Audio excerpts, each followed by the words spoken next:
अस्सलामु अलैकुम वरहमत उल्लाहि वबरकातुह। आज हम पढ़ेंगे इस बारे में कि जिन लोगों की अल्लाह रब्बुल इज़्ज़त ने अताअत व फरमाबरदारी हमारे ऊपर लागू की है, आया वो किन कामों में फरमाबरदारी जायज़ है और किन में नाजायज़ है। इससे पहले कि हम अपनी वीडियो की तरफ जाएं, हमारी वीडियो को सब्सक्राइब करें सदका जारिया समझकर, और इसको साथ ही साथ लाइक और शेयर भी करें।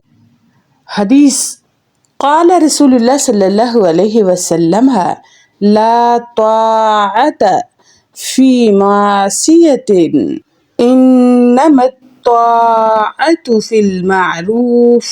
सहीहुल बुखारी। तर्जुमा। नबी सल्लल्लाहु अलैहि वआलिहि वसल्लम ने इरशाद फरमाया, ताअत और फरमाबरदारी नाफरमानी में नहीं, यानी अल्लाह की नाफरमानी में नहीं है, किसी की भी ताबेदारी। इन्नमा ताअतु फ़िल मारूफ़, बल्कि नेकी में, अल्लाह की खुशनुदगी में फरमाबरदारी है। जिस किसी की फरमाबरदारी करना अल्लाह रब्बुल इज़्ज़त ने लागू किया है वो भलाई में है। भलाई की हद तक फरमाबरदारी है।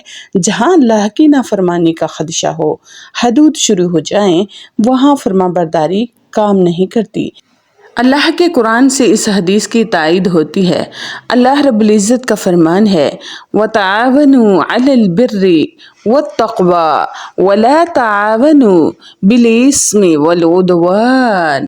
नेकी और तकवे पर एक दूसरे के साथ ताउन करें, पर गुनाह और ज़्यादती के मामले में एक दूसरे के साथ ताउन मत करो।